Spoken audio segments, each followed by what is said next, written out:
into the most brilliant conversation, which just would have cured the world if only it was recording, but it wasn't. So here we are, we're back to what you might call bog standard conversation between two people who are married and have been married for 5 years.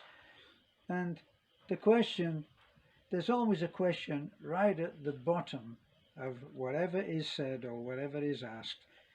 If you heaped all the words in a big pile, right underneath is the question that's really being asked.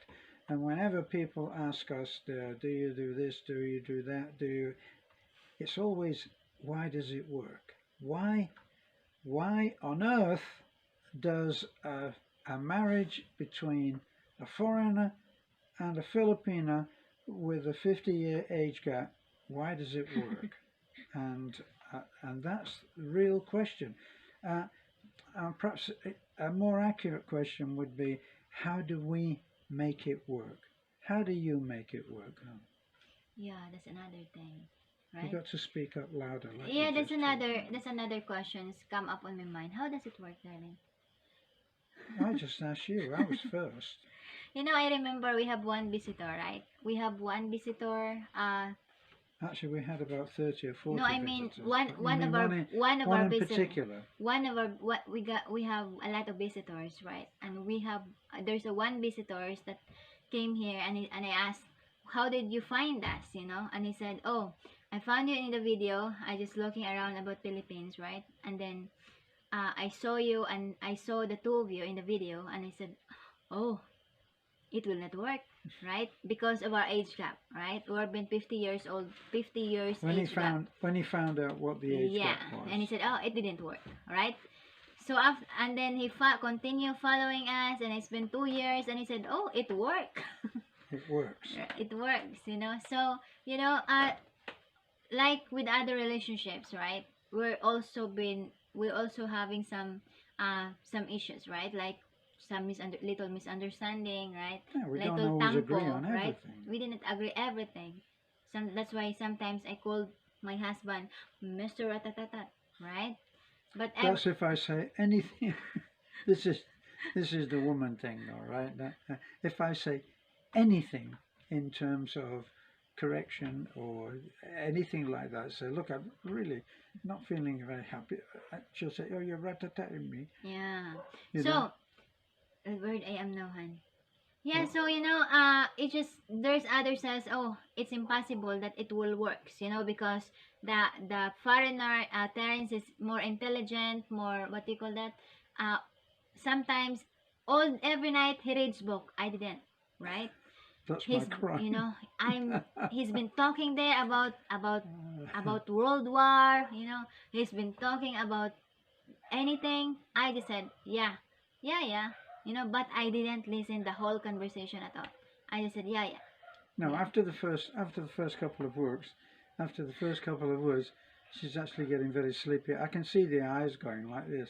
So that's how, you know, that's how our relationship is. You know, just have fun, right? He's been talking about his life. He's been talking about his professional life, his singing career before his life, and I said, yeah. You know, but overall,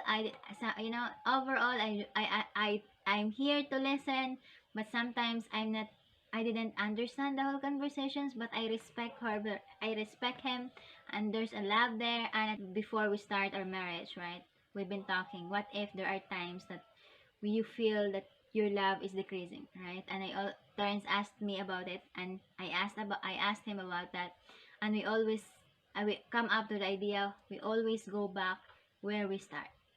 To start loving, to start nurturing, and at the same time, the important is the respect. Because once the respect is out of the relationship, of our relationship, then it's gonna be broke. And this is actually true. Statistically, it's true. I remember reading a book that had been written by a counsellor, a marriage counsellor. She said, one of the most important things for saving a marriage, right, which we're doing all the time. Every day you get up and you're saving the marriage. But she said the most important thing is for the couple to start trying to save the marriage before they stop caring. Yeah.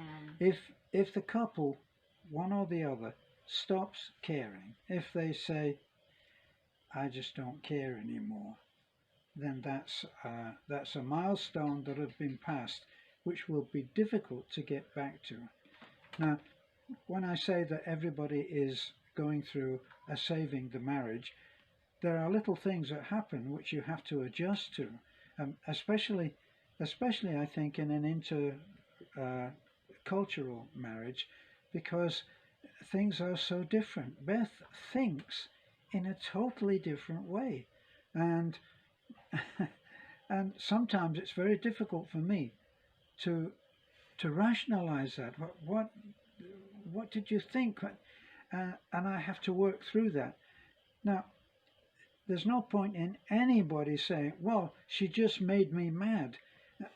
No, nobody made you mad. You were mad before that. Whatever it was that happened, the mad was already there, actually. So a lot of it, my formula is this, is that for the one who is the foreigner, and that means whoever is in the land of his or her partner, they're the ones that have to do the most change. Like, there's no point in my coming to the Philippines and I'm going to change everybody. No, that's not going to happen. It's about acceptance. I'm the one who has to do the majority of the change. Yeah, accept and learn. Learn the culture, learn the how the people behave and interact, right? In any given situation. Yeah.